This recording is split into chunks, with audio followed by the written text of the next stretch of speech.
Hey, what's up, y'all? Matt here with Hatch in another episode of Built By. Let's talk labor shortages. I know that's everybody's favorite fun topic, but this is something I'm seeing pop up a lot. And unfortunately, our guest had to cancel today, so I figured I would hop on here and talk a little bit about how I'm seeing some of our customers tackle this problem, and how you can tackle it in your business as well. Every day is an opportunity for you to learn something that sets your home improvement or home services business apart from the competition. Let's make today one of those days. This is a podcast for home improvement and home services marketing. This is Built By. But you've got to be adaptable. You've got to find a way to accommodate an uncomfortable customer. If you're not getting to home advisor leads in the first 5 minutes, you shouldn't even do it. Hopefully we're eating their lunch while they're trying to get back up and running.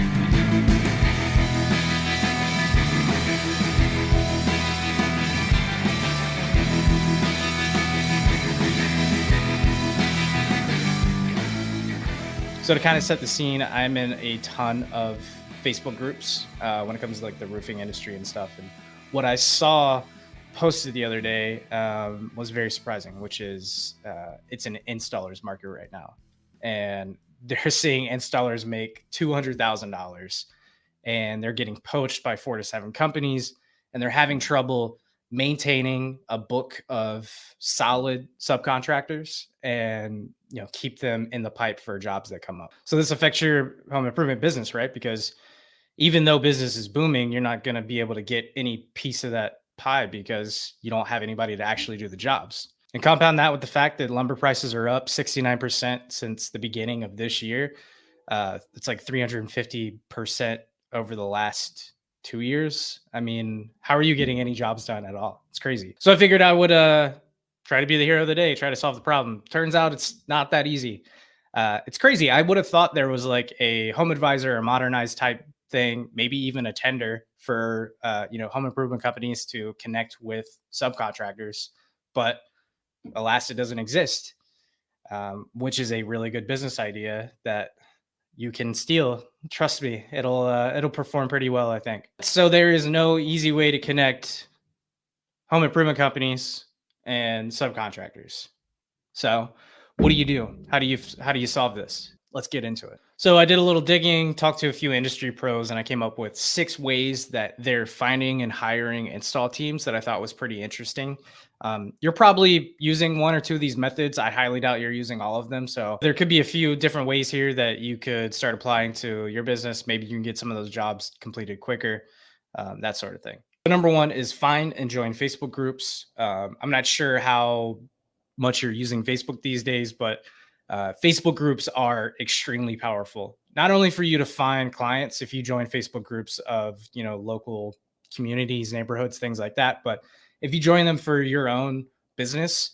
I'm in a ton of roofing groups just because I love to see what people are talking about, so I can get ahead of, any industry things. But the other day I saw somebody post, looking for subcontractors and employees throughout Florida, message me.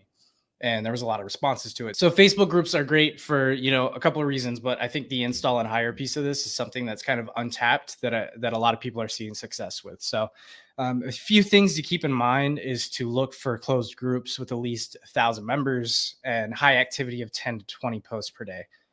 You want to make sure they're active and not like LinkedIn groups where it's just spam all freaking day. And one thing to be careful about is some of those groups can have like shady marketers in there that are always trying to push their wares. You might run into it a little bit. It's kind of annoying, but it is what it is. I think the benefits far outweigh the costs, which is $0. Number 2 is leveraging social media ads. So one of my previous podcasts was with Vicky Kiger at Exterior Source here in Richmond. I'm seeing them do this, which is leveraging Facebook ads to hire installers and other people. There is a little bit of a cost associated with it, but at the end of the day, you can run a campaign for $5 a day and get pretty good results. So if you go to our blog, I actually walk through the entire process with screenshots of how to set this campaign up. Everything from don't make it an awareness campaign. You want to make this a conversion campaign. So Facebook's like creepy algorithm can work its magic, and then you can actually zone in on the people that convert. I'll walk you through all that. Also how to target a state specifically and what interest you should be looking for.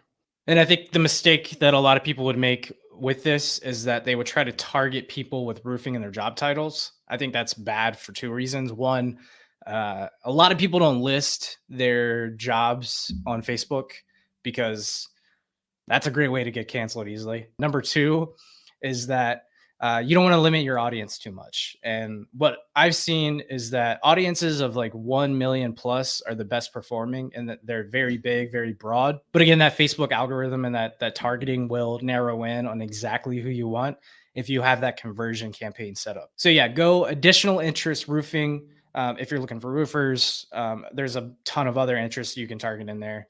But try that. I think that's a pretty cool way for you to connect with people.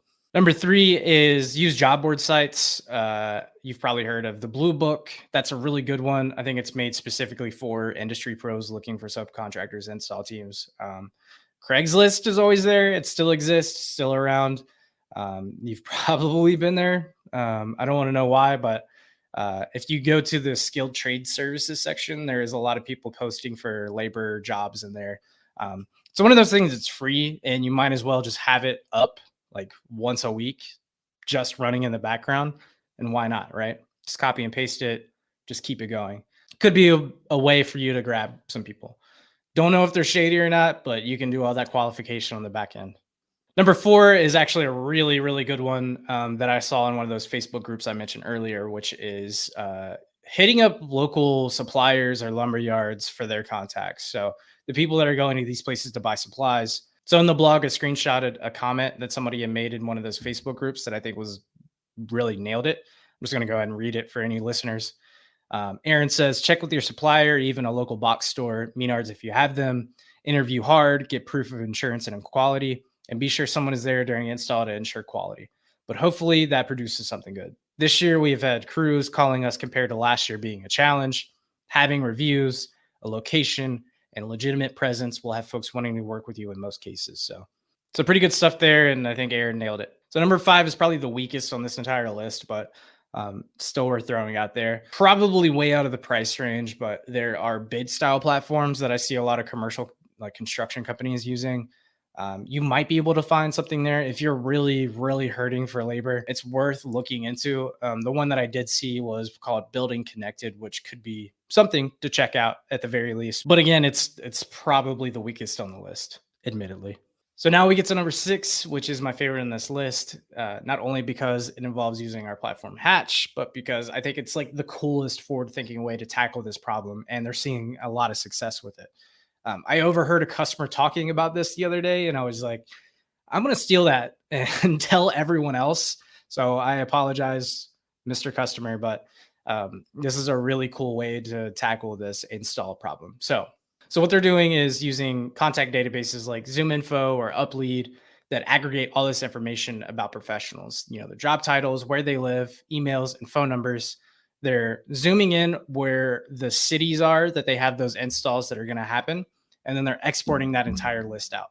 Then they're going to take that list and they're going to upload it into Hatch, where they have, you know, a Hatch campaign. And the campaign itself is like really simple. It's, you know, a day one text email, a day two text, and then the third day is a text and a voicemail. So you're hitting them hard for 3 days and then you're backing off. And if they don't respond within those 3 days, then just let them kind of wither on the vine until they reach back out. But the messaging is super simple. It's like, hey, John, this is Matt with Hatch Roofing. You know, I got your number from contact in the area. Would love to see if you're available to help us with the project on date and time. So whenever the contractor responds, they'll pop right into the inbounds column, and you can literally manage all of your projects from one single place, which is really cool. You can talk to homeowners in one tab and talk to your subcontractors in another.